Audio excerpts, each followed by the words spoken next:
All men are born free and equal, and each man is entitled to life, liberty, and the pursuit of horse racing. So wrote Banjo Paterson in 1914 in his tongue-in-cheek Australian Declaration of Independence. Horse racing as we know it today may have begun with the British, as so many sports did, but we defy anyone to find a nation that loves it more than Australia. They love it so much that the pinnacle of the sport is literally the race that stops the nation. Governments grant a public holiday, on a Tuesday no less, not even a long weekend, just a single sacred day in the middle of the week. Schools pause, because this is a part of a child's education.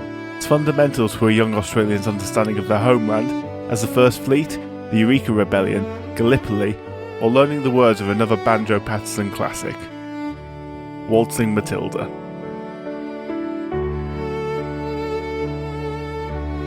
100,000 pilgrims gather at the hallowed ground. Millions more tune in. The Caulfield Cup has been run. The Cox Plate has crowned its champion. The Melbourne Spring Racing Carnival reaches its crescendo. It's Australian to its core. Its home is Victoria. It bears the name of its city. It's time for the Melbourne Cup. And this is the Sporting Almanac Podcast.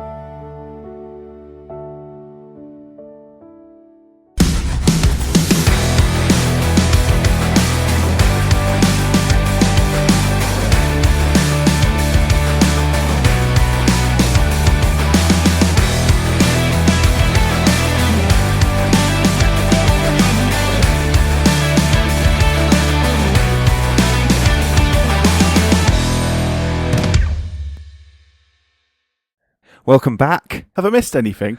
I haven't really been following sport while I'm gone, so I missed a lot. I can only assume Liverpool are still top of the Premier League. And it's still a two-horse race in the Formula One, and the Jets are still winless. Jets are still... Well, no, the Jets are not still winless. No, I know the Jets are not. That was brilliant. It's not worth anything. Yeah, I've missed a lot. You've missed a lot. The sporting world waits for no man or woman. Yeah. Hull KR winning the Super League. Yeah. And the treble. Yeah, saw the highlight. Fantastic.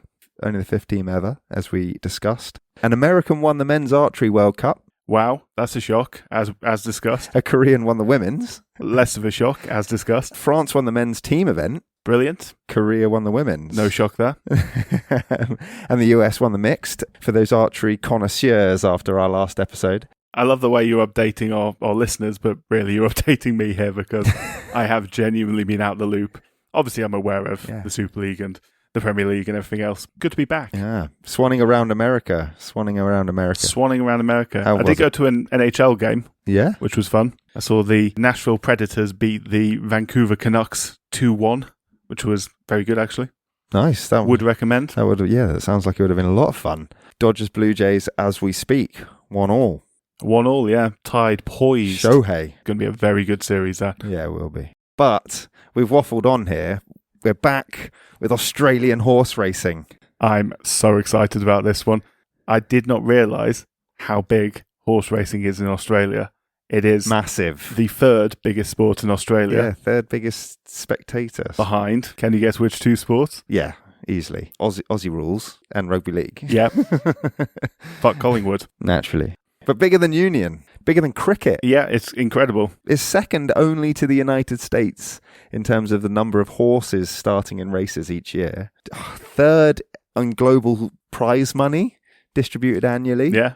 Incredible. One of the biggest employers in Australia. Something like 250,000 people employed in the industry, give or take. I'm sure Australians will correct us. I'm sure they will, but no, it's incredible. It's an incredibly popular sport. God. Yeah, this is fun. I love horse racing. You love horse racing. Neither of us know a great deal about horse racing, as we have professed on our Kentucky Derby and on our Grand National episodes. But it's one that captures the hearts and minds. We've already started off emphasising just how much Australians love horse racing. Like, I couldn't believe, and you've pulled out some of the stats, like, I think technically the United States might have a couple more racetracks nowadays than Australia, but they, pound for pound, like, as with most sports, pound for pound, the Aussies have it hands down. It's incredible. For a country with less than a tenth of the population of the United States, they are just behind them in the money rankings. They've got basically the same number of racetracks as the USA, And as you say, so many people are employed by it, and it's so popular. And there's 100,000 people going to the Melbourne Cup every year. Yeah. And it has been for decades and decades. It's been running since 1861, and they have not missed a year, including for 2 world wars, which I didn't realise. It's insane, isn't it? Like I don't know how true this is, so take this with a pinch of salt, but I enjoyed it, so I'm going to regale you with it. Oh, go for it. I think about 300,000 people have some sort of interest in like syndicates that own about 30,000 horses training in Australia. If that's real, that's insane. There's 27 million people. That's like more than 1% of the country's population. And then they've got that's a mad stat. Something like 374 race clubs that conduct 2,694.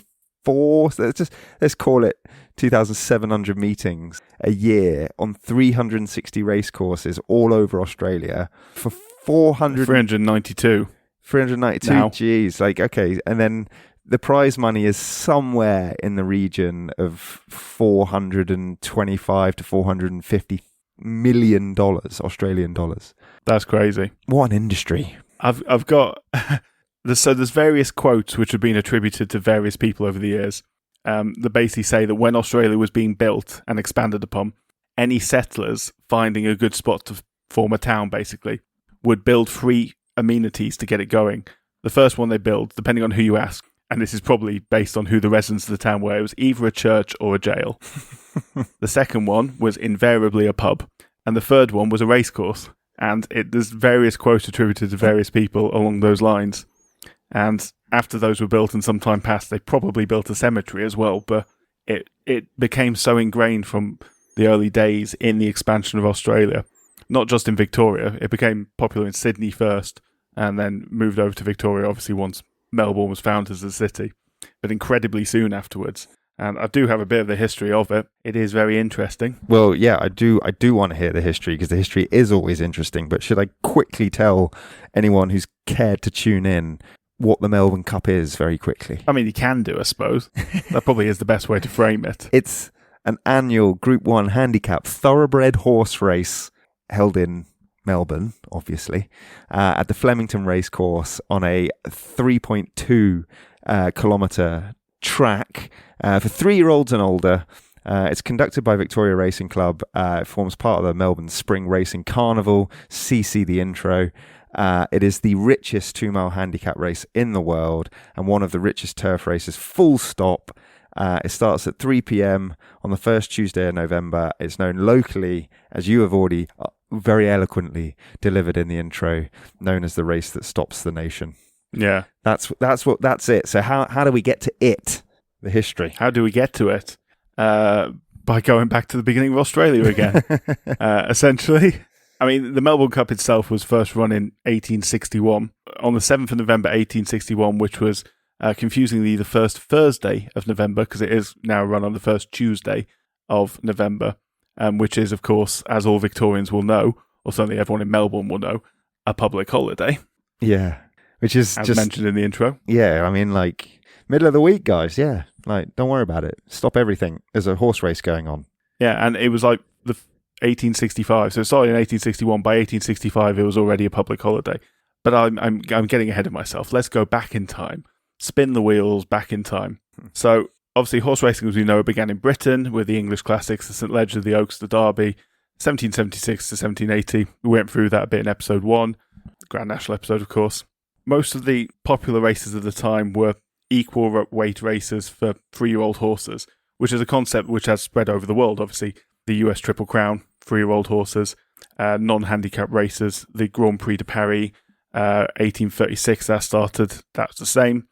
The Belmont Stakes was the first of the Triple Crown events, that was 1867, so incredibly old sport. Obviously came out of the late 18th century in England. So thoroughbred racing, I think we briefly mentioned thoroughbred racing, sort of like where it comes from, but I think it could be worth mentioning it a bit more in the sense that thoroughbreds are a specific breed of horse, which originated basically from free stallions that were brought over from variously being captured in wars and other things, which were the Bailey Turk, the Darley Arabian, and the Godolphin Arabian. So free fantastic horses of exotic breeds brought to England and then bred prominently with a mix of local mares, some of which were things like the Irish Hobby, which was a breed of horse obviously came out of Ireland, and some mixed imported breeds as well for mares. But the long story short is pretty much all modern thoroughbred racehorses trace their lineage to about 28 stallions, but mostly those three throughout the 18th and 19th century, but mostly the three that I mentioned. So the popularity of early English races led to breeding practices to make horses run faster at a young age. Basically, shorter, faster races are good for young horses, and longer or more technically difficult races, as we mentioned in episode 1, the Grand National, are better for older horses. That's basically it. I just want to bring you up to date with that. Do you know, have you got anything on how the first horses even got to Australia? I do, Ben. Yeah. And I will continue now because the very next line is, horses first arrived. You know me so well. Go ahead. Horses first arrived in Australia in 1788 with the first fleet that sailed into Botany Bay and formed the colony that would become modern Sydney. The Lady Penrhyn, for those who are interested in the boat name. There you go. Yeah. Sorry. I didn't have that written down, so thank you. I appreciate that. Interjection. But yes, sorry. A good interjection. So where was I? Over the next couple of decades, some part thoroughbreds and eventually the first pure thoroughbred, which was a horse named Northumberland, he arrived in 1802, and the first formalised race meets began in 1810 in Sydney, and by 1825 the Sydney Turf Club was founded. That was in existence till 2011, and it only ceased to be in existence when it merged with the Australian Jockey Club to become the Australian Turf Club at that point. Melbourne, as a city, was first planned out in 1835. Presumably, once the church and pub had been built, a racetrack was then built, as was tradition. But it only took until 1838 for the Melbourne Turf Club to be founded. For the first couple of years, Batman's Hill hosted the new Turf Club's meets, but an area known as the Saltwater Flats near what is now the Maribyrnong River, I hope I pronounced that right, was identified as a superior area for flat racing. The Lang family who owned it gave their blessing to use it, and for a decade it was known as simply the Melbourne Racecourse, or simply the Racecourse if you lived in Melbourne, obviously. But it soon took on the name of the little town you had to drive through to access it, and that, of course, was Flemington. Yes, the Flemington Racecourse. Indeed. Had a lovely hill overlooking what became the ending before the grandstands were built as well. It's a very good place to do flat horse racing. So the Melbourne Turf Club was superseded by the Port Phillip Turf Club, and then by the Victoria Turf Club, that formed a rivalry with the Victoria Jockey Club. First it was a friendly rivalry, but later it became more intense. But basically what it led to, in order to try and become the preeminent organisation, the Victoria Turf Club, set up in 1861, in an attempt to establish its predominance, they decided to hold a new race with a big purse at Flemington, which was, drumroll please, the first Melbourne Cup. So this is an interesting thing, and this is not something I've ever thought about in terms of horse racing, but we thought about it a lot in terms of other sports. It wasn't universally well received. It's a kind of a similar thing to the amateur versus professionalism thing that we see in a lot of sports, where the wealthy elite want to preserve amateurism, and the lower and upwardly mobile classes want to earn money from the sport. In this case, the race being proposed as a handicap race, which would level the field and make it more, make betting more accessible. Yeah, accessible. That's a good way of putting it. Yeah, and obviously the prize money on offer as well being quite high, relatively speaking, made those of the old way of think basically correctly that it would encourage gambling, as it obviously did. Good judgment, to be fair. Fair judgment, yeah. But what they considered to be the real purpose of racing was to improve the thoroughbred stock. They didn't agree, obviously, with making money out of it. They were rich already. Yeah, the king's sport, hence the nickname. Exactly. Melbourne, though, was a very different place to when it was founded a quarter of a century before. The gold rush had happened. It had brought a lot of wealth into the area, so for rich and previously poor alike. And both this nouveau riche and the better paid workers craved recreation. As a result of that, they had expendable income in which to buy and train horses or in which to gamble on the races. So, to no one's surprise, certainly no one who's listened to this podcast for any amount of time, the event was a huge success because we're still here. Lots of people with expendable income want to go and watch sport. And yes, also the fact it's still going. a long time later. Yeah. Within 20 years, it was already hitting the 100,000 mark in terms of spectators. It was only about 4,000 for the first race, but it built up pretty exponentially from there. It became very popular very quickly. As I mentioned, became a public holiday very quickly as well in Melbourne. Can I quickly mention something about its popularity, which is I think was very odd. You know, the first I read this that the first turnout was good, but perhaps not quite as good as expected because it actually happened to coincide with the deaths of two explorers, very famous Australian explorers, William John Wills and Robert O'Hara Burke. Yeah. And they did the expedition from Melbourne up towards Darwin, through the cross-sectionally through the middle of Australia, which I don't think had been mapped or charted before. No. And then it was ill-fated, and I think nearly everybody on the expedition, bar a couple of people, died. But the news, they died in the summer, but the news filtered through because of the times and coincided with the first Melbourne Cup. Which is bad luck. Yes. Obviously, more bad luck for Wills and Burke, but also for the young event. But obviously, it didn't hold it back. But it is crazy to think this is obviously, it's a time where these incredibly, I hardly have to mention, dangerous expeditions were taking place within the lifetime of an event, which is still going on to this day. Yeah.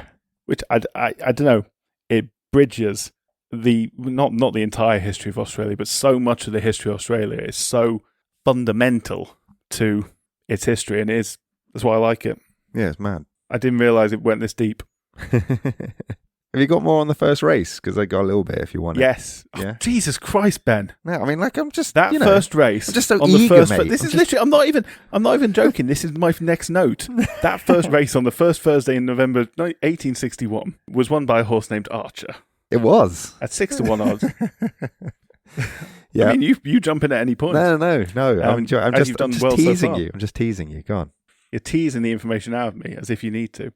4,000 fans, as I said, but earning a not unimpressive £710 and a hand-beaten gold watch as a prize. I don't know how much the hand-beaten gold watch was worth, but £710 is about £75,000 today. Good. Or 150,000 Australian dollars, or 100,000 US dollars if you prefer. Very easy numbers to work out, given the current exchange rates. Good money, but not today's money. Not today's money. Which we'll come to. Not shabby at all. Archer followed up the following year by winning again at 2-1 in 1862. But, and do you know the story of 1863, Ben? The third effort is a scandal. Absolute scandal. So, any chance he had of becoming the first horse to three-peat was lost when his entry was sent via telegram on the morning of the deadline. But the Sydney-based owners of Archer didn't realise it was a public holiday in Melbourne, so the message wasn't delivered until the following day, when the deadline had passed and his entry was denied as a result. Now, obviously, this is a Sydney-based horse with the Sydney Turf Club. Yeah, Sydney-Melbourne rivalry. Yeah, New South Wales, Victoria stuff. Yeah, it's early days of it, but it was going on even then. So there were rumours, obviously, firstly, of animosity between those clubs and between the colonies at that point themselves, which may have prevented any sort of leniency being offered to Archer. But bookmakers also may have been involved, and they may have not wanted a clear favourite to run. In any case, he was refused entry, and all the other Sydney-based horses withdrew from the race in protest, leaving a record low 7 horses in 1863, all of whom obviously were from Victoria. I don't know who won that, but... No, neither do I. Is it legit? Who knows? I mean, to put it into perspective, though, that the defending the title and then going for the three-peat, so only one horse has ever done the three-peat, who we're going to speak about later, Macby Diva. Of course. But it would be another 70 years until a horse would defend it, which was Peter Pan. And then I think it's 100 years later when Rain Lover won in 68 and 69. So Peter Pan, he didn't win it twice in a row. He won it twice. And he was the next 32 and 34. That's it. And then Rain Lover was the first one to defend it, which is 100 years later. To say Archer was screwed is an understatement. He was. However, it should also be pointed out that had he been accepted, had he run that day, he would have been carrying what would, to this day, be a record handicap weight of 11 stone 4 pounds. That would have been still a record to this day in terms of a heavy handicap weight to carry, so he may not have been able to pull off the third anyway. but God, it would have been great to see him try. We've already mentioned it, so I'll just say it. But like Maccabee Diva, when she won 3 in a row in 2005, her trainer is quoted as saying, "Go and find the youngest child on the course because they're the only person here who will have a chance of seeing this happen again in their lifetime." Yeah. And obviously, which is, a good quote. It's a great quote because it's also true of archery. You know, like all those caveats aside, it literally would have been 130, 40 years until it was done again. You'd have to have found a baby to have had a chance to see 2 in a row done. You'd have had to have found a pretty young child to have a chance of seeing the 2-1 in the 1930s done. Yeah. 70 years later. So he's not basing it on nothing. No. It's not just a hyperbole. It's not hyperbole. Good way of putting it. I really like the legend of Archer, that he supposedly walked over 800 kilometres to get to Flemington when he actually just got the boat. Yes. I didn't know if you were going to clarify that. I didn't know if I was going to burst your bubble then. I was like, he actually just got the boat. But great story. Great story. And you know what we say about good stories? Do we need to correct it? Nah. It doesn't matter, does it? Nah. Not doing anyone any harm. As I said, it was originally, that first event was the first Thursday of November. It is and has been since 1875 on the first Tuesday of November. And I'm skipping forward to 1875 so I can skip a year forward to 1876. I was going to say, any other noticeable races in the late 19th century? So 1876 was notable for 2 reasons, one of which was very tragic, and one of which was really remarkable and literally can never be repeated due to it being illegal laws, basically.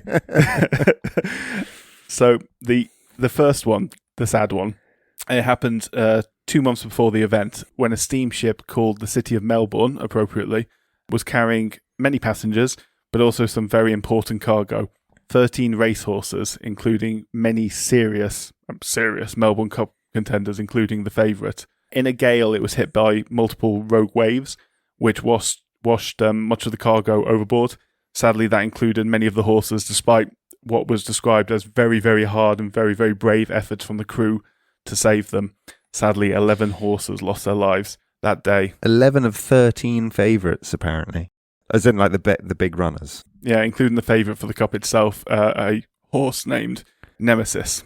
But if only the story ended there, Ben, because in a rather disgusting side note to all this... Diabolical stuff now. Do you want to tell this one? What about the bookmakers? Yeah, it's disgusting. Presenting the captain of the ship with a purse to thank him for the money that the shipwreck saved the bookmakers on bets placed on the horses that perished. That bit. It's grim, isn't it? Yeah. Because, I mean, for those who aren't aware of just basic rules of betting, is when favourites win, bookmakers lose out. When outsiders win, bookmakers win, because obviously people don't bet on outsiders. While the odds might be higher, the bookmakers have to set the lower odds at a slightly more generous rate to get people to bet. And when those horses end up winning, obviously it screws them over a bit more. So basically, this bunch of bookmakers, completely publicly, completely brazenly, went up to this captain who had just, him and his crew had tried their absolute darndest to save these horses' lives, and gave him some money to say thank you for killing 11 horses. Yeah. Bad behaviour. Grim. Yeah. It's like, isn't it? It's not hard to see why certain professions get themselves a reputation, shall we say? I mean, certainly at this period of history, like bookmakers, moneylenders, lawyers, constantly throughout history, they've only got themselves to blame, guys. Yeah. Anyway, so this story gets happier. Don't take it personally, Ben. Mate, I was just going to let that wash over me, but now you're coming back with more pointed remarks. Happy part of the story? How does it get happier? Yeah, because it does get happier. This is some beautiful sporting stuff. That's exactly what it is. This is still a story which is it's a magical story for all of Australia, all of Victoria, but particularly for Geelong, where the participant of this story arose from. So when the race went ahead, obviously, despite the loss of the horses, and it did so with actually a very big field, 33 horses entered that year, and it was won for the first time by a filly, a 3-year-old named Bruceus. Good effort. Yeah, I had to write that one down phonetically. But she was ridden by a jockey named Peter St. Albans. What was more extraordinary than the horse, which was pretty extraordinary. She was a pretty extraordinary animal in her own right. Very extraordinary. She's the only horse, I think, to have won the VRC Derby, the Melbourne Cup, and the VRC Oaks in the space of 6 days. Insane. Pretty incredible. But yes, sorry, you were talking about Peter and his age. So, we joke that Arsenal, for example, keep picking literal children to put in their matchday squads, which they do, to be fair. Yeah. 15 years old, often. Peter St Albans was listed as being age 13 for the event, but... Which is a lie. That was a lie. Peter St Albans was actually 11 years old when he rode Briseis to victory. He was actually born Michael Bowden in Geelong, as I mentioned, in 1864. He became known as Peter from a young age. In fact, his family always called him Peter. I presume it was a middle name. He took the surname, St Albans, from the stud that he was born at and that he worked at throughout his childhood. He first rode Briseis at the 1876 Doncaster when she was a then 2-year-old filly. As a 2-year-old filly, she was allowed a certain amount of weight lower than some of the other horses, which meant, I think basically she was allowed something like 5 stone 11 or something like that. But that meant she had to get a really light jockey to ride her, because it's the jockey's weight plus weights basically added to make up the weight that the horse is carrying. So in order to find a jockey that weighed that little, they had to find a child, basically. And Peter had worked closely with the horse, had a really good bond with the horse, so he was invited to ride her. He was invited to ride her again for the Melbourne Cup in the spring, and as mentioned, he rode into history, winning by 2 lengths before being carried around on celebrating shoulders after the race, which is a lovely image. It's the largest ever field of the Melbourne Cup at 30. Well, at the time it was, and it was said in, I think, reporting to have been won by a mere child. Which he was a kid. Yeah, he's an actual kid. I mean, at least the kids at Arsenal are like, well, 5'10" or something by then. He was a child. Incredible. Yeah. And incredible. The reason there's like such mystique around him is because of what you were saying about his age and his upbringing. It's like his birthday and his parents, I think, are something of a mystery. Like it's a bit speculative, really. Yeah, to put it mildly. Because of the mystery sort of around his birth and the way things weren't very well recorded back then, it has led to rumours that he came from a Aboriginal background, which as well. False, I think. Which probably aren't true. Yeah. But it just goes to show sort of how stories develop. But what is factual is that Peter continued riding as a jockey. He actually rode a few more times at the Melbourne Cup, and he did quite well. He was a runner-up in 2 races, 1877 and 1880. He came second in those events. He quit riding age 19 when he had a fall, but he became a trainer, and he trained another runner-up in the Melbourne Cup. So he got his win nice and early because it was all runners-up after that. But he trained Forest King in the...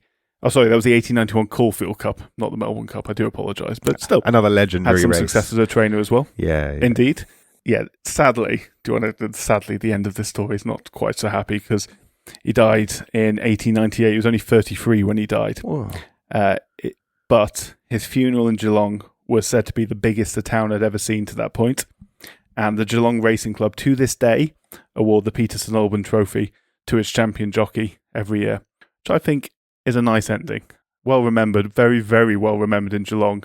But yeah, amazing story. It is an amazing story. That's what legends are made of. Legend is the word for it, yeah. Yeah. Legend lives on. It does. Where do we go from the heights of Peter St Albans' victory in 1876? Well, the next thing I have, and I think you know what the next thing I have, is the greatest horse in Australian history, even though he wasn't actually from Australia, which I'll point out to he had a great name, though. All our New Zealand-based listeners. Can I just fill in the gap very briefly then? Please do. And I mean very briefly. We mentioned that Peter St Albans had won the biggest field in Melbourne Cup history at the time. The actual largest ever Melbourne Cup field is 39 runners, which was contested in 1890, with the champion Carbine winning and also setting a weight carrying record of 10 stone 5 pounds or 66 kilograms for those in metric, which is unlikely to ever be beaten. He carried 20... I don't think it can be beaten. Yeah, because he carried 24 kilos more than the second place horse, Highborn, which is 53 pounds difference. So yeah, that was just to bring people up to speed and then give you a run up onto, well, what's his name? The horse in question, of course, is Farlap, which, Yes. as you mentioned, is a great name. That's spelled P-H-A-R-L-A-P. Yeah. 2 words. I think it's essentially the Thai word for lightning he's named after. Yeah, it's the literal translation is sky flash. That's a good literal translation. That's fun. Yeah. So as I mentioned, Australia's greatest ever racehorse, not actually born in Australia. He was born in New Zealand, in Timaru on South Island, on October the 4th, 1926. I'll jump straight ahead and say he won the 1930 Melbourne Cup. He did. Alongside many, many other wins in top-tier events, including an Australian Derby, a couple of Cox Plates as well. At one point, during a 46-race spell, he won 37 of those races that he entered. He was nicknamed the Wonder Horse and the Red Terror. The Red Terror is such a good nickname. I love that. And you can see why, if he's cleaning up like that. So he was of good pedigree. His older brother Night March was actually the 1929 Melbourne Cup winner, and I'll come to that shortly. Just giving that as a nod to the role that genetics do play in horse breeding, obviously. So trainer Harry Telford knew this pedigree, and he persuaded American businessman David J. Davis to purchase the horse for what seemed like a bargain at that point for 160 guineas, which is about £9,000 in today's money. £18,000 Australian dollars, £12,000 US dollars, if you prefer, which Davis thought was a rip-off once the gangly, awkward and wart-covered colt arrived in Australia. Davis was absolutely furious that this sack of skin and bones had been bought for so much money, and Telford managed to placate him by promising to train the horse for nothing in return for 2/3 of any future winnings. Good deal. It turned into a good deal, but at the time... It's got Air Jordan's vibes, that. It does, and yes, we're all talking in hindsight. At this point, Telford was not a good trainer, and Davis presumably thought this was a complete bust investment. He was wrong. But not right away. So Telford assigned the awkward youngster to a quiet stable hand, a 22-year-old named Tommy Woodcock. Yeah. Who called the horse Bobby. The two developed an extraordinary bond. Woodcock talked to him, slept near him, and rode him down to the beach each morning. Farlap would whinny when Tommy entered the yard and sulk when he was gone, literally. Apparently he wouldn't take food off anyone other than him and stuff like that. No, it's incredible how close horses can get to individuals, and individuals, of course, to horses.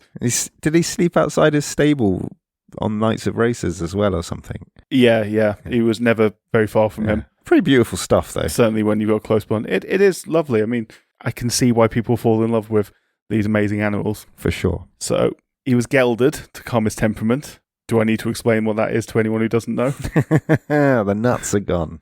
Yeah, so castrated essentially, which calms his temperament and also prevented the strain on his legs from a heavy stallion's neck, as the neck grows heavier if this isn't done.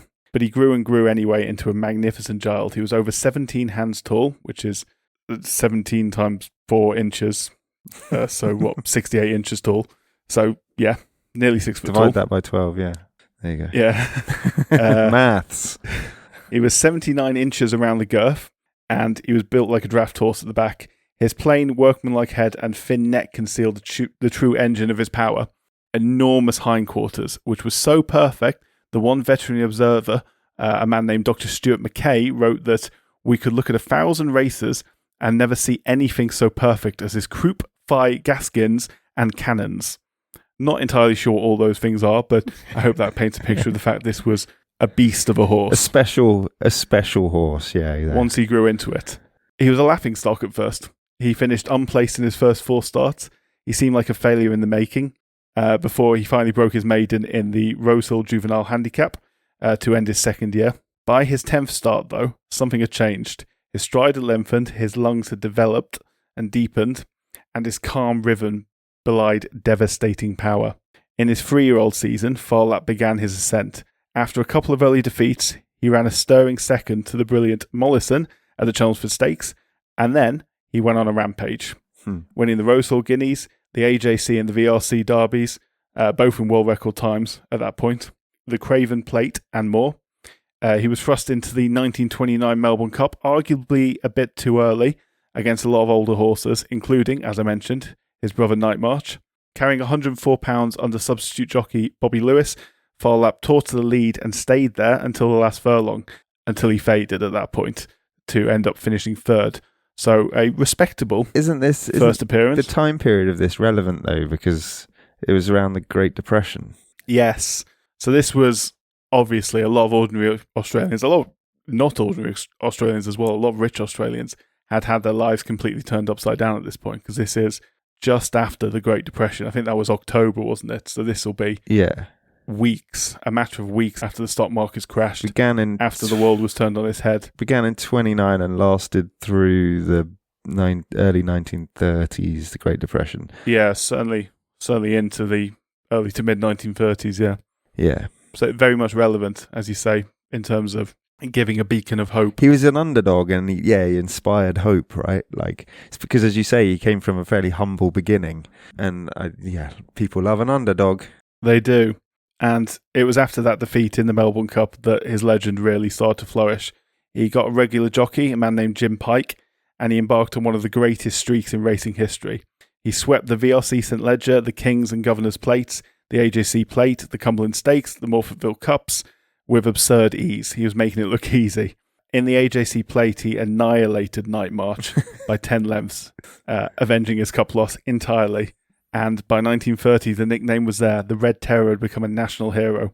So complete was his dominance that fields shrank and owners shipped horses abroad rather than face him, because they just didn't see the point.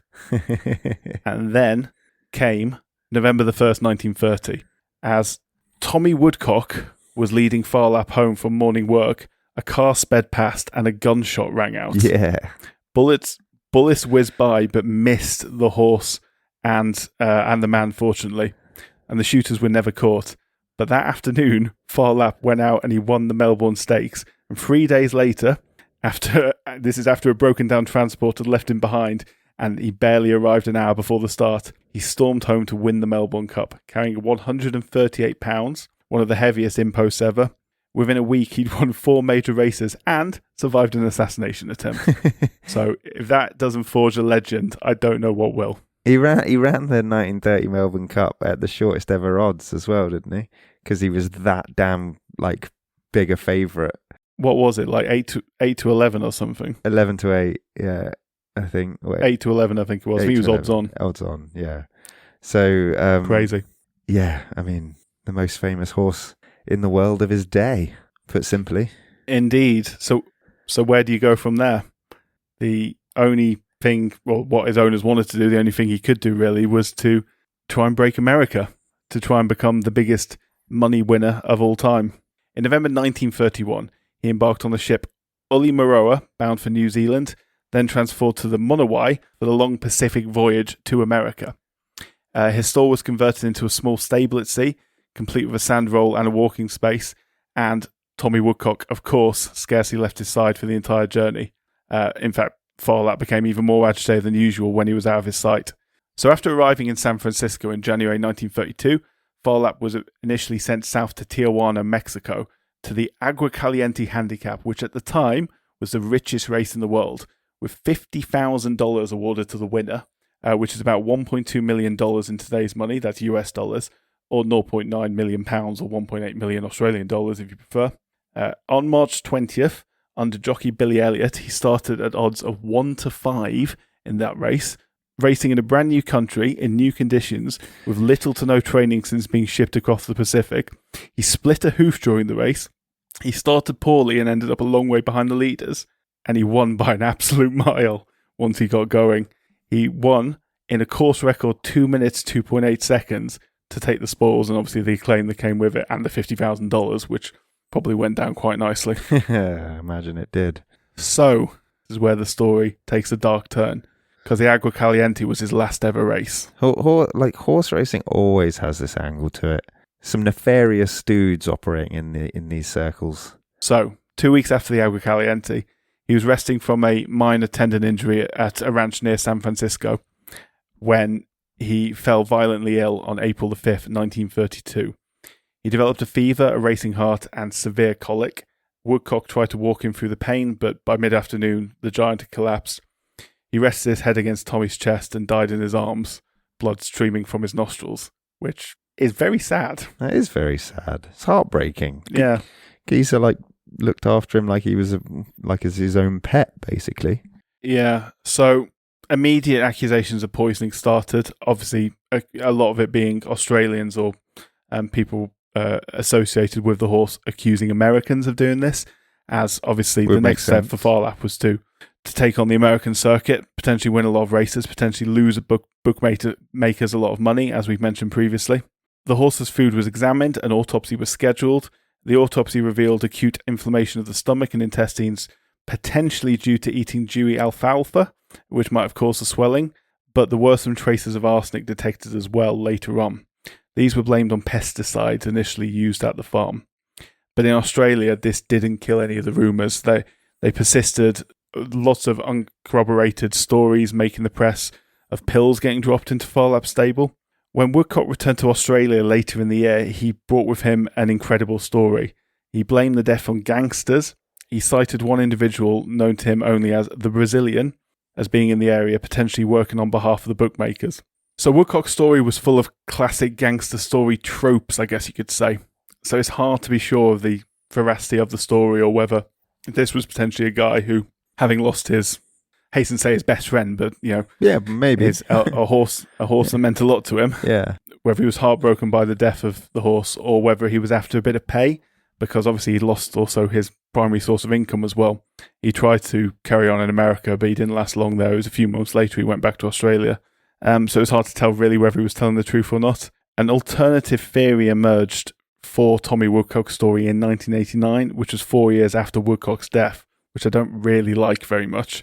Those rumoured that Woodcock himself may have accidentally poisoned the horse by misapplying an arsenic-based solution called Fowler's solution.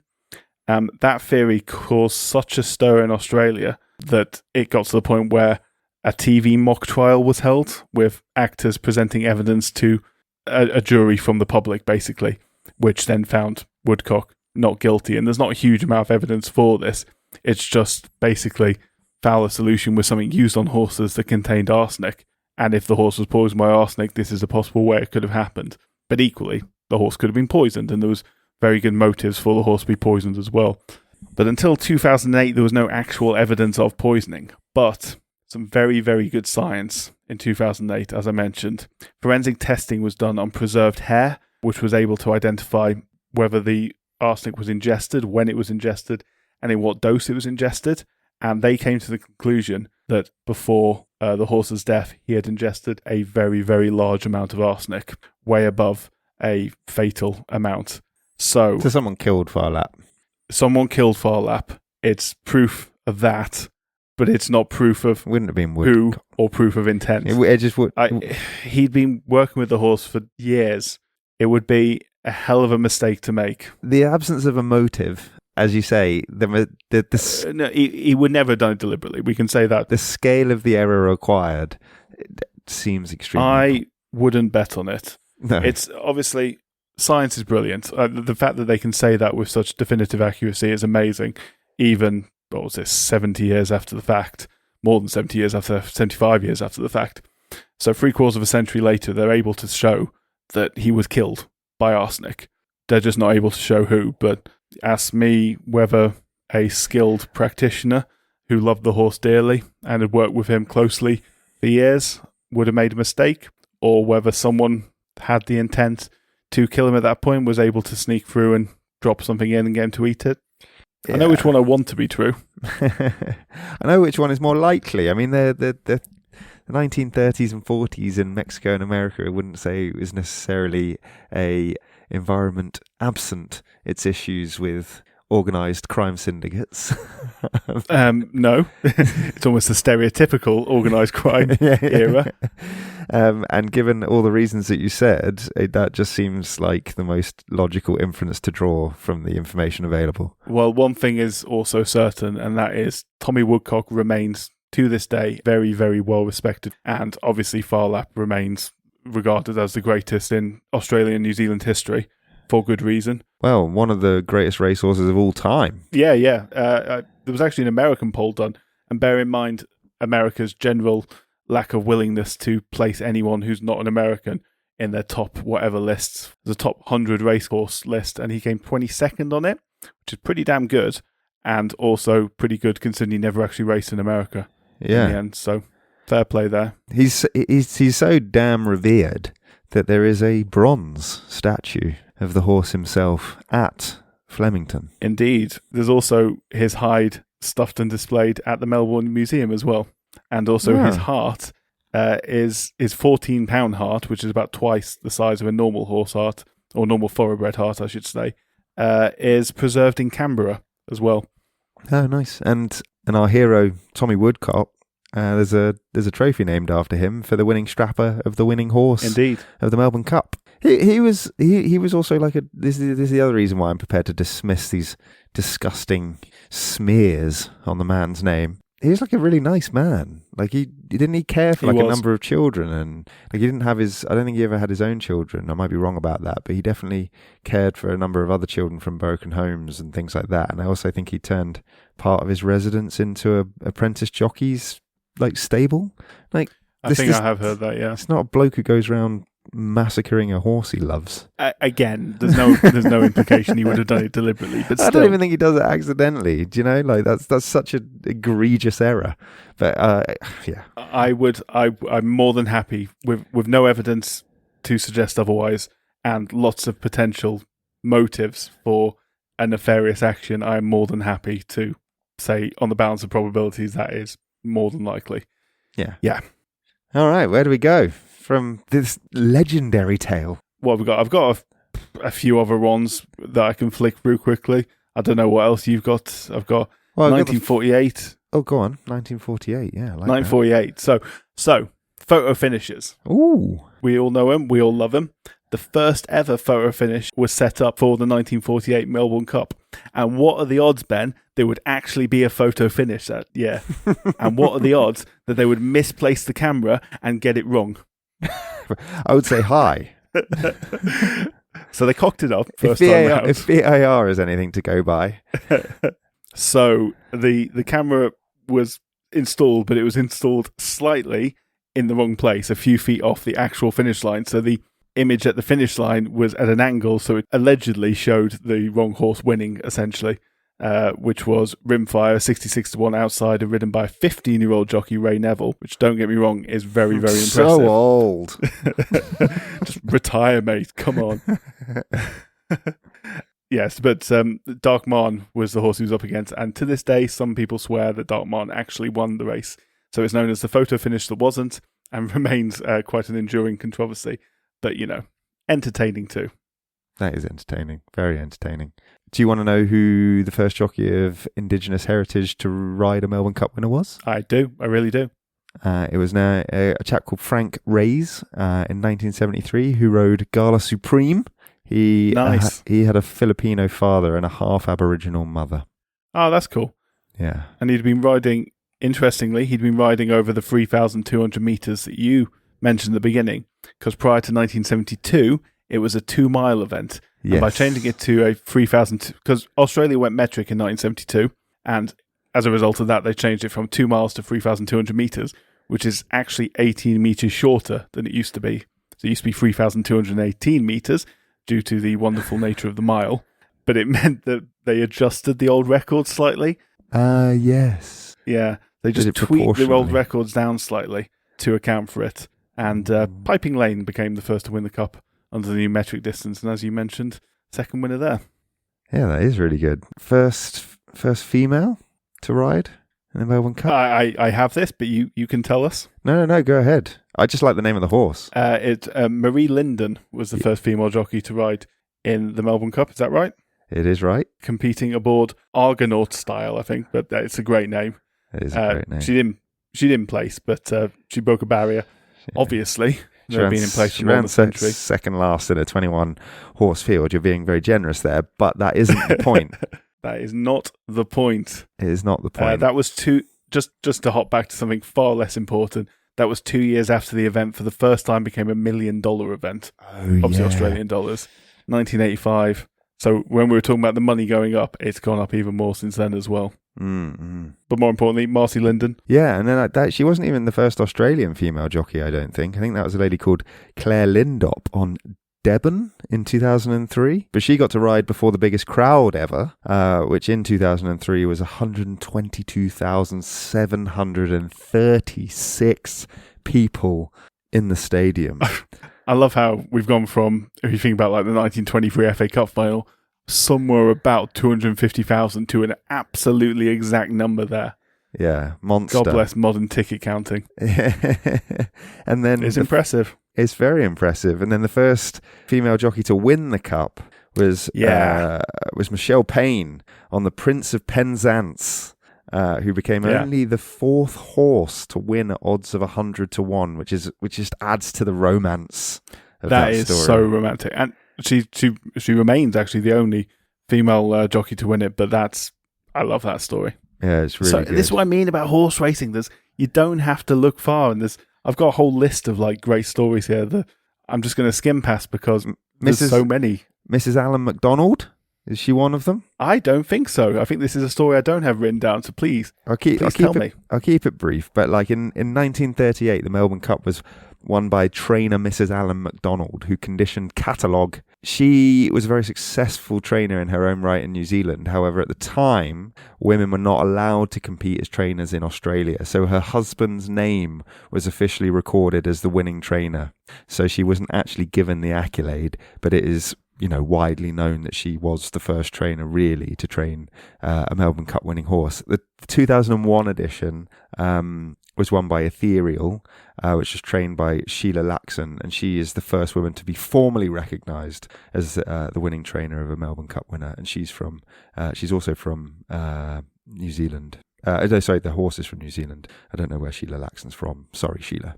With a name like Sheila. Probably Australia. Probably Australia, to be cliche about it. Either way, fantastic achievements, both of them. Yeah. But that's the thing. The story's deluxe, mate. 2011 is another great one. the French-based horse Dunedin won from Red Cadu in the closest finish ever. Did they get the photo finish working, that one? Yeah, I think so. They hit the line together. Closest photo finish in Melbourne Cup history. Dunedin won by somewhere between 5 and 10 centimetres. Red Cadu is the only horse to have finished second in the race on 3 occasions, which is gutting. It is, but you still get a decent amount of prize money for finishing second, so you get some Benjamins in this race. Is that a good transition into the cash? I thought it was a good moment, yeah. Yeah, purse. Have a guess, unless you know. In which case, say.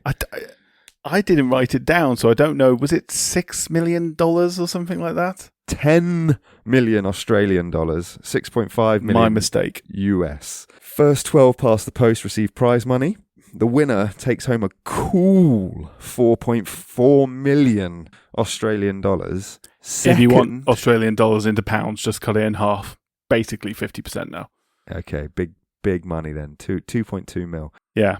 Second, 1.1 million for coming second. Third, 550,000 Australian dollars. Fourth, 350,000. Fifth, 230,000. And then 6th through 12th all earn 160,000 each. And then I think the prize money, I thought this was interesting, if it is correct, is distributed in the ratio of 85% to the owner, 10% to the trainer, and 5% to the jockey, which also is a bit of a piss take because the owner's done fuck all there. I mean, it's an investment. I understand how the business works, but joke. I wish the percentages were tweaked slightly. I'd take 75, 15 and 10 over that, but nevertheless, it is what it is. What a Nuisance was the name of that horse that won the first ever $1 million race. Good name. It's a great name. That's the only reason I mentioned it again. But you don't just get cash if you win the Melbourne Cup. No. You get more than that. Do you get the Melbourne Cup? You get the Melbourne Cup. The first winner of the Melbourne Cup, as you've already mentioned, got a gold watch. Then there was a trophy, which was basically an elaborate silver bowl. I think that's now in a museum somewhere, at a wine bar, in fact. Very random. That's not very Australian. Should be in a pub at least. And then the first existing and unaltered Melbourne Cup was created in 1866. That's as of 2013 in the National Museum of Australia. Oh, God. Anyway, look, now, rather than doing this excruciating exercise, now a new trophy is made every single year, becomes the property of the winning owner. In the event of a dead heat, there is a second cup on hand. The present trophy is hand spun from 1.65 kilograms of 18-carat gold. It is made by ABC Bullion, a Pallion company which was awarded the rights to make the Melbourne Cup. It's produced specifically by W.J. Sanders, a sister division of Pallion, and takes over 250 hours to make, apparently. Solid. And it is solid gold. The winning trainer and jockey receive a miniature replica, probably for the best, of the cup. So that's that's what you get. I heard a number, because it's so full of gold. If you were just to melt it down and sell it, it would be like $250,000, or something like that, just in the gold value alone. Let alone obviously the historical value and everything else that comes with it. Yeah, it's really expensive. Full of gold. It's actually not that easy to get into the Melbourne Cup either. Did you know anything about the entry system? So I know how it was. I don't know if it's changed more recently, but effectively you have like a stage system where you initially enter and have to pay a deposit, and then if you get accepted, it's your choice then to proceed or not, based on like what weight you're given at that point. But if you don't choose to proceed, you lose that deposit basically. Yeah, it costs about 50,000 Australian dollars all in if you make it to the start line. Basically, the process starts in August. Initial entry fee, just to sort of register, I guess, like you say, $600 per horse. You normally get about 300 to 400 horses nominated each year. Obviously, the final field is now limited to 24 starters? Yes, 24 starters. For safety reasons, predominantly. There are then a series of weights allocated. We'll come on to handicapping in just a moment. But the owner of each horse basically has to, as you say, declare or accept their progress through the various phases, and there are 4 occasions on which they do that. First acceptance is another $960. Second is $1,500. Third is $2,500, and then the final one, which is the Saturday prior to the race, is $45,000. If your horse is balloted out of the field, then the final declaration fee is obviously refunded. Race directors basically can exclude any horse from the race or exempt any horse from the ballot. But in order to reduce the field to that necessary 24, horses are generally speaking balloted out on a number of factors, including prize money earned over the previous 2 years, wins, placings in certain lead-up races, allocated handicap weight, so on and so forth. But there are a few horses that are exempt from the ballot, which are the winner of the Lexus Stakes, Cox Plate, Caulfield Cup, the Bart Cummings, the Andrew Ramsden Stakes, the Ebor York Festival, and the Roy Higgins Quality. And that's it. Yeah, it'll be Ebor, named for the Ebor Festival in York. Ah, nice. There you are. Symbiosis across the world. Indeed. Handicapping then, because we said it was a handicap race. It is. This is not a straightforward handicapping exercise. Do you want to explain it, or shall I try? No, please go ahead. Please, for the love of God, go ahead. Handicapping in its most basic form, as we have discussed before, is essentially designed to level the playing field, give each horse an equal chance of winning. But this has been changed in the Melbourne Cup. It's adjusted, and it's called a quality handicap. There's a formula, basically, by which superior horses are given a less severe weight penalty than under pure handicapping rules. Yeah. I guess that's so as to not disadvantage the very talented, which I think is probably more of a meritocracy, to be fair, but I imagine it's a fairly arbitrary assessment. The minimum handicap weight is 50 kilograms. There is no maximum weight, but the top allocated weight must not be less than 57 kilograms. Older horses tend to carry more weight than younger horses, presumably because they're bigger and stronger, etc., etc. And then the weights are then adjusted on a series of other factors, including the horse's race results. And it's declared by the Victoria Racecourse handicapper in early September. And then after the declaration of weights, this is where it's so fucking complicated. It can still be changed. So the winner of any handicap flat race of an advertised value of 55,000 Australian dollars or over, or an internationally recognised listed group or graded handicap flat race will carry additional weight for each win as the Victoria Racecourse handicapper determines, which is complicated. Simple. Either way, said the opposite of each other there. And if you are coming from abroad, because we've spoken a little bit about some foreign raids, any international horses except those from New Zealand have to undergo the quarantine period in approved premises for a minimum period of 14 days before travelling to Australia. And then once in Australia, they have to meet Australian government standards for quarantine stations as well. So anyone knows anything about Australia, they have very, very tight rules in that regard. For good reason, yeah. Yeah. They've had some issues in the past with alien species entering their ecosystem. Foreign raids, since we mentioned them, there haven't been many.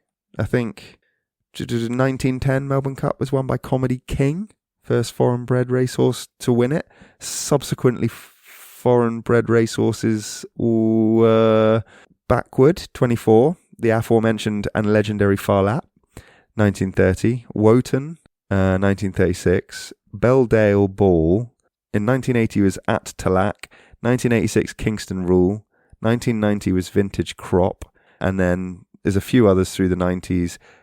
Maccabee Diva, obviously, and basically one of them, the reason I've said all of this is one of them has won 2 wins for Irish trainer Dermot K. Weld, successful in 93 and 2002. But he's won 2, but he is something of a legend. He's from Kildare in Ireland. He's won the Irish Flat Training Championship 8 times, the Irish St. Leger, the Irish Oaks, the Epsom Derby, the Oaks, the 2000 Guineas, Longchamp, the American Derby, the Belmont, and the Breeders' Cup. So this guy knows what he's doing. I was going to say, it's a bit of something everywhere, that. Yeah. But I mean, we've basically spoken about everything apart from the records and the racecourse. Yeah. Want to say anything about Flemington? The only thing I really know about it, other than its history as mentioned, is it's a pear-shaped racecourse. It is. Which is kind of fun. Basically means you have one narrow turn and one really wide sweeping turn to make it pear-shaped. Pear-shaped indeed it is.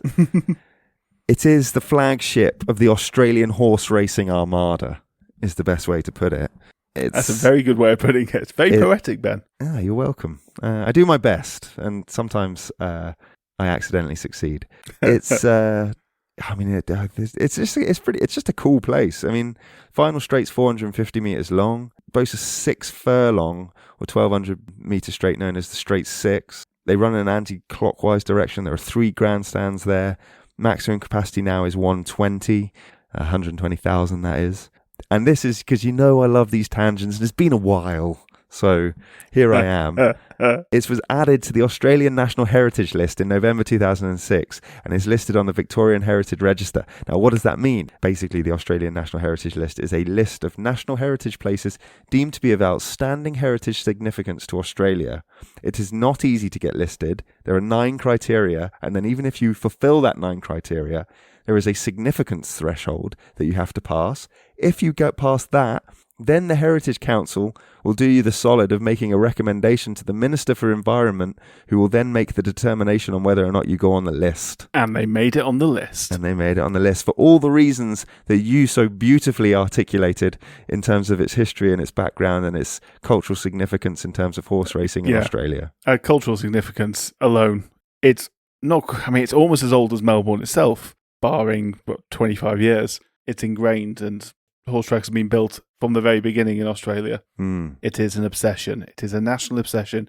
It runs deep, as a lot of things do in Australia, and the Australians do it so very well. They do it very, very well. And just to stoke the fires for any Australians that do happen to tune in, New South Wales edges Victoria 36-32 in heritage sites. Ooh. I know. It is older, to be fair.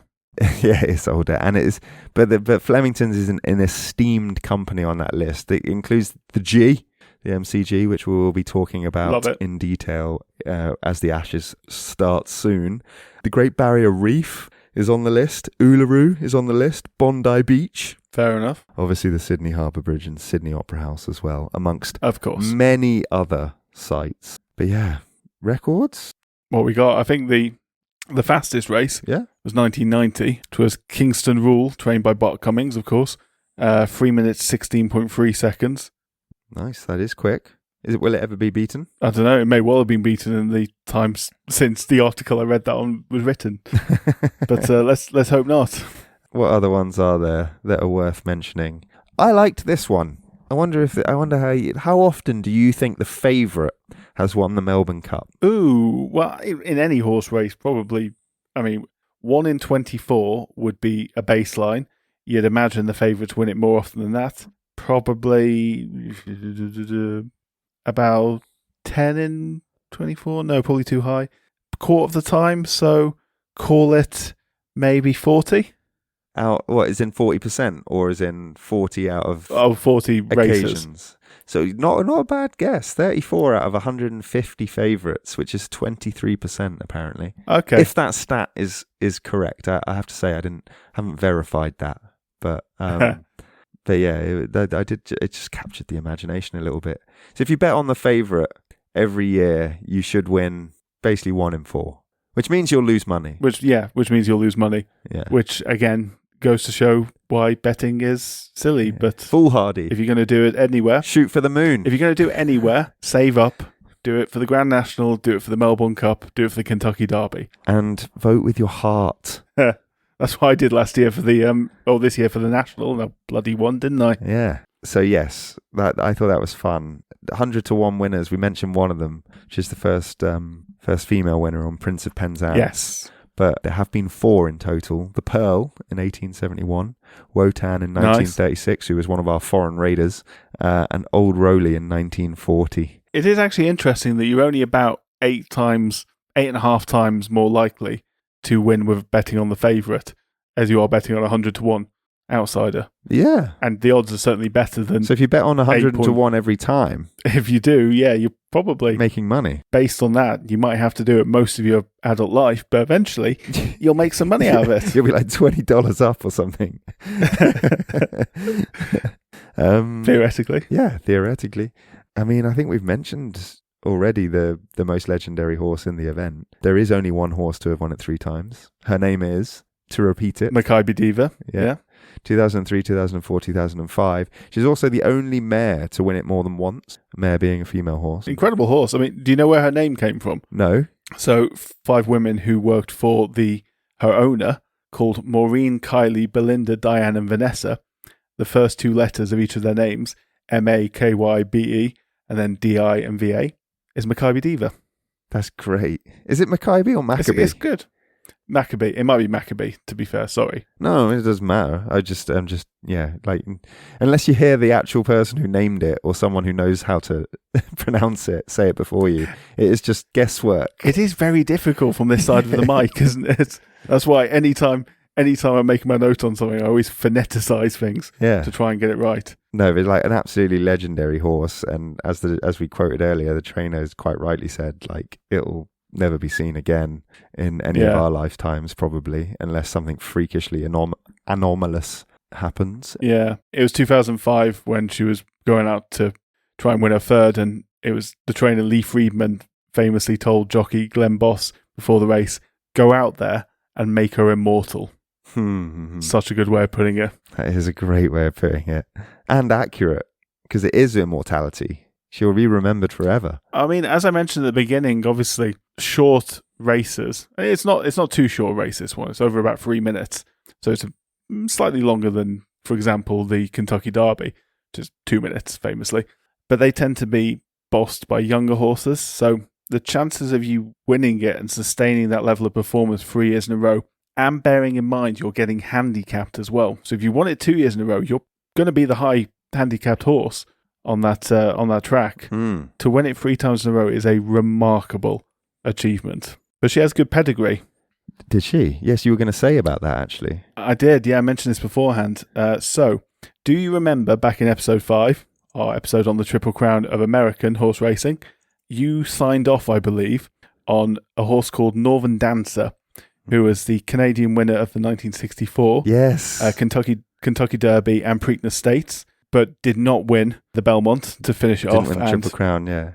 But it's the one where the Canadian jockey said something really beautiful about him. How can you be disappointed when a horse runs his heart out for you? Yeah. That's what he said. Lovely. Well, he is the grandsire, or the great-grandsire, sorry, of Maccabee Diva. Ah, that's really nice. Just to make it slightly less wholesome, several times over, the great-grandsire. Bit of inbreeding going on, but nevertheless, good pedigree. Very good pedigree. That is concentrated. Good pedigree in this case. Thoroughbred horse racing, though. If you're going to get upset about if you're going to get upset about inbreeding, then it's not your sport. No. I think it was only cousins in this case. At least it was to the 8th degree and not to the grandparents. But nevertheless, yeah there you go. No, that's a great little tie back. 4 horses have won it twice. We've already mentioned... It's crazy it's only 4. And this, again, goes to show what an achievement winning 3 times in a row is. Yeah, mad. So, I mean, we already mentioned Archer in 61-62, Screwed in 63, Peter Pan, 32 and 34, the first to win it twice since Archer, but not back-to-back. Rain Lover, only the second horse to ever defend it, 68 and 69, and then that was followed up by Think Big, 74 and 75. I mean, because we like an underdog and we're never too disappointed by failure as Englishmen in sporting circles. So a little mention in dispatches to Shadow King, who made 6 attempts to win the Cup in 7 years between 29 and 35 and ran 6th, 3rd, 2nd, 3rd, 2nd and 4th. Tip my hat to that. If you'd have bet on him to place every time, you'd have made probably money back on that. Probably made a profit from that. Yeah, for sure. We haven't really spoken about the jockeys, and I don't know much about them other than, firstly, they're hardcore, because we always pay homage to the toughness of jockeys, especially in jump racing, but equally as applicable to flat racing. I think it's still a brutal sport. Yeah, it can be. Bobby Lewis and Harry White have both won 4 of them. Very nice. They hold the record together. Yeah, I mean, I didn't have anything else really to talk about the Melbourne Cup. I just, like we do, we just want to tease the event, preview it, give it a little bit of the history, hopefully spark some fires. Yeah, I've got one thing to mention right at the end, but it is important to mention to anyone listening to this in the United Kingdom, if you do want to watch the Melbourne Cup, you got to get up early. Yes, you do. Is it 4 a.m. it starts? Something like that. Yeah, British time. Yeah, it's like the middle of the afternoon in Australia, isn't it? Yeah, so it'll be late night in the United States. You'll be okay. Midnight on the East Coast, would it be? Maybe 11 p.m, depending on whether you've got daylight saving time yet or not. But yeah, we're the ones who get screwed by it. Yeah, we are. 4 a.m. That being said, I'm up for work at 5 a.m. anyway, so I might set my alarm an hour early. For sure. Yeah, what did you want to say? Is that what you wanted to say about it? No. I didn't think it would be. Are we done? Because I have a story to close on, because look at the date, Ben. Think of the date this episode is getting released on. It's spooky week. Yes, it is October. Halloween. I have a spooky story. If you would like to hear it. I would like to hear it. Before we hear it, just quickly say, last year's winner, Knight's Choice. This year's favourites. It'll change probably between now and this episode, but your early favourites are half yours, Al Riffer. There's a couple of others. The Australians will know better than I do. I am really just going off what the internet is telling me. So yes. It's a useful tool. Let's not pretend it isn't. To Halloween. So, as I said, being as this episode will be released just a few short days before that most spooky of nights, Halloween, I thought I'd end on one of the more creepy tales in the long run of the Melbourne Cup. In the chill of late winter 1870, so like June, I think, in Australia. That's weird. That's when the winter is. It's true. Yeah, flip it upside down. I keep mentioning the Melbourne Cup held in the spring, in November. So, in the chill of late winter 1870, a publican named Walter Craig owns a horse called Nimblefoot. Long before the starting gun fires at Flemington, Craig tells his friends that he has had a dream. In it, his horse, wearing violet silks, strikes clear of the field on the home turn. The jockey is victorious, but yet there is something chilling, something that turns a dream of triumph into a nightmare of impending doom. The rider, in his dream, wears a black armband, a sign of mourning. Craig repeats the vision. The horse will win the cup, he says, but I shall not live to see it. And as though his dream was bound up in the ledger of fate itself, he died on the morning of 17th of August. So, well, I guess that's the end of winter, isn't it?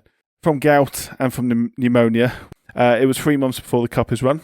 Then comes the 10th of November 1870. Nimblefoot, at odds of 12-1, crosses the line ahead. In a 10th finish, the jockey John Day bears a mourning band on his arm, a black armband. The colours match, the timing matches, the dream seems fulfilled. It's the kind of story that quickly becomes a legend. A man glimpses the future, fate takes him early, the horse carries on to the victory as foretold. I mean, it's bollocks. It's complete bollocks, but it was probably made up by a bookmaker named Joseph Bragg Slack for publicity. But in this most spooky of weeks, maybe, just maybe, a man foresaw his own death. But he probably didn't. Good night. But it's a good story. Yeah. Good night. Sleep well. Well, just before we go, because I've decided to go on the Victoria Racing Club's official broadcast guide to tell everyone where they can watch it. America, Fox Sports. Ireland, Virgin Media. Germany, Switzerland, Austria, We Do Sports. Over here it's Sky Sports Racing, as you might imagine. Canada is... I guessed, yeah. Canada is Rogers. I didn't even know that was a channel, but I do now. Africa. You do now. There you go. Super Sport. Scandinavia and the Netherlands, excluding Sweden, is Viaplay. Sweden is Canal 75. If anybody has joined us from India, SPN? We have had some Indian listeners. Yeah. Latin America, ESPN, LATAM. 50 territories over there showing it on that show. Yeah, I think that's it. Sweet. Probably covers most people that are that tune in to us. Asia and the Pacific, ABC International. There you go. That sort of probably completes it. And if you're in a European territory of one of the nations that I haven't mentioned, you're probably on Eurovision. Where does next week take us? Well, next week takes us to one of the two best Grand Prix in the Formula One calendar, along with Silverstone. Takes us to Lewis Hamilton's second home. It takes us to the birthplace and home of arguably the greatest man to ever do the sport, if you believe a lot of people. It's a Brazilian Grand Prix, Sao Paulo. I'm excited. There's a lot to talk about. It's going to be really good. You and I have a love-hate relationship with F1. We've said that previously. A massive love-hate. But it is, for some reason, a sport that keeps luring us back in. We go there to discuss it whilst the current Drivers' Championship is on a knife edge. 1 point in it. 1 point. And then Verstappen loitering. Just over a win back. Loitering with intent. Yeah, exactly. Constructors less exciting. McLaren, that's done. McLaren have won it, but there's a lot to go on still with Ferrari, Mercedes, Red Bull within 10 points of each other, and the midfield, basically Red Bull or Racing Bulls rather, down to Sauber, all within 12 points of one another. So a lot can change there, but no one is going to change in the winning. We'll talk about it all next week. Yeah, can't wait. So yeah, have a good week. Yes, you too, mate, and safe travels again. I'm just hoping I can get some sleep with this jet lag. It's all I want in the world. I'm sure you'll adjust soon enough, and it's a small price to pay for adventuring around the United States. I am not complaining. Anyway. See you soon. Au revoir. That's completely the wrong thing to say. Good day, mate. I don't know. Bye. Bye.